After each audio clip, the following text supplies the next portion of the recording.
नमस्कार, मी राहुल कदम आपल्या सर्वांचं माहिती असायलाच हवी या यूट्यूब चॅनलवरती सहर्ष स्वागत करीत आहे। जमिनींचे 1-2 गुंठे जमिनींची खरेदी विक्री करणाऱ्यांना किंवा ज्यांनी आजपर्यंत 1-2 गुंठे जमीन ही घेऊन ठेवलेली आहेत, त्यावरती बांधकाम केलेले आहेत, अशांकरता आनंदाची बातमी आज मी घेऊन आलेलो आहे। ज्या नागरिकांनी 1-2 गुंठे जमिनींची खरेदी केलेली आहेत पण त्यांची नोंद झालेली नाहीये किंवा ग्रुप नोंद आहेत किंवा त्यांच्या सातबाऱ्यावरती तुकडेबंदी नियमांचा भंग म्हणून असा शेरा पडलेला आहे, अशांकरता खुशखबर आहेत। महाराष्ट्र शासनाने आता तुकडेबंदी कायद्यामध्ये बदल केलेला आहे आणि त्याचा अध्यादेशही जाहीर करण्यात आलेला आहे। याच विषयाची सविस्तर माहिती जाणून घेण्याचा प्रयत्न आज आपण या व्हिडिओमध्ये करणार आहोत। आपण माहिती असायलाच हवी या यूट्यूब चॅनलवर पहिल्यांदा आला असाल तर हा यूट्यूब चॅनल सबस्क्राईब करा, त्यासोबत शेजारी बेल आयकॉन दाबायलाही विसरू नका। तर चला सुरू करूया आजचा हा व्हिडिओ।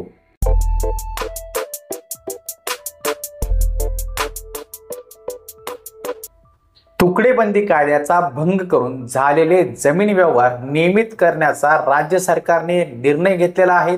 राज्यात तुकडेबंदी कायद्याचा भंग करून 31 डिसेंबर 2023 पर्यंत झालेल्या जमीन खरेदी विक्रीचे व्यवहार प्रचलित बाजार मूल्याच्या म्हणजे रेट रिकनर दराच्या 5% शुल्क आकारून नियमित करण्याचा निर्णय 15 ऑक्टोबर 2024 रोजी घेण्यात आलेले आहेत आणि याचे राजपत्र सुद्धा आता प्रसारित करण्यात आलेले आहेत।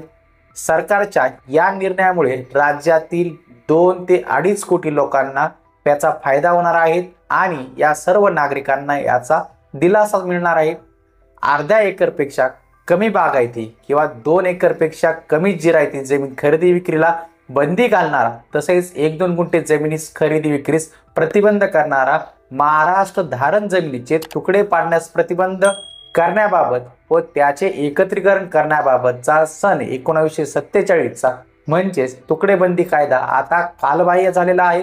या कारणांमुळे लोकांची मोठी अडचण होत असून तो रद्दच करावा अशी महत्त्वपूर्ण शिफारस याबाबत गठीत सेवानिवृत्त ज्येष्ठ सनदी अधिकारी उमाकांत दांगट यांच्या अध्यक्षतेखाली तज्ज्ञ समितीने राज्य सरकारला केलेली होती।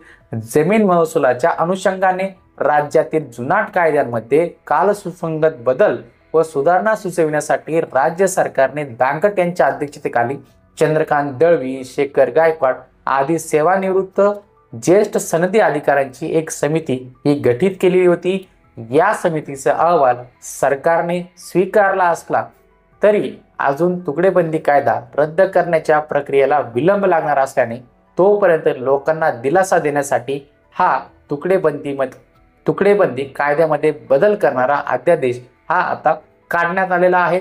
राज्यात तुकडाबंदी कायदा उल्लंघन करून मोठ्या प्रमाणात जमिनींची खरेदी विक्रीचे व्यवहार झालेले असून अशा व्यवहारांच्या सातबाऱ्या उतारून तुकडेबंदी विरुद्ध व्यवहार अशी नोंद करण्यात आलेले लोकांना मोठा मनस्ताप हा सहन करावा लागत होता। यावर उपाय म्हणून 31 डिसेंबर 2023 पर्यंत झालेल्या जमीन हस्तांतरण किंवा विभाजन व्यवहार नियमित करण्याचा निर्णय हा राज्य सरकारने घेतलेला आहे। वित्त विभागाने असे व्यवहार करण्यासाठी प्रचलित बाजार मूल्याच्या 25% शुल्क आकारून नियमित करण्याची भूमिका ही घेतलेली होती, मात्र ती अमान्य करीत केवळ 5% शुल्क घेऊन हे व्यवहार नियमित करण्याचा निर्णय आता घेण्यात आलेला आहे।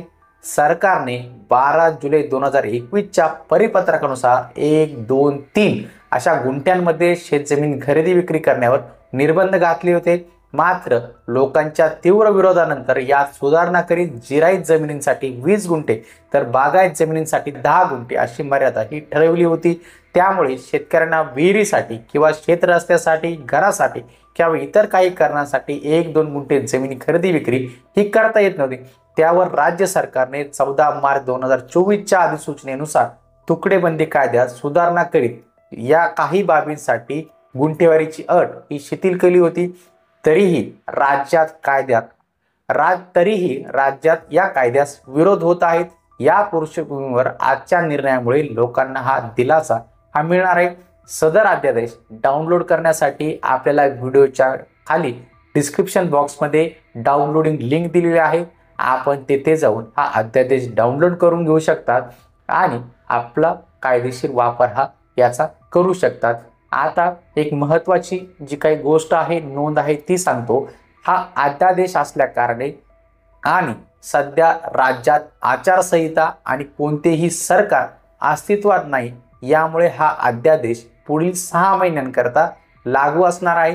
पुढील 6 महिन्यात जे काही सरकार स्थापन होईल त्या सरकारने ह्या जो काही अध्यादेशाचं कायद्यात रूपांतर करावं लागणार आहे. रूपांतर करण्यासाठी दोन्ही विधानसभा आणि विधान परिषदेत हा कायदा मांडून हा मंजूर केल्यानंतरच याला कायद्याचं रूप प्राप्त होईल. तोपर्यंत या 6 महिन्याच्या कालावधीमध्ये या अध्यादेशानुसार जमिनींचे व्यवहार आणि नोंदी या केल्या जाऊ शकतात.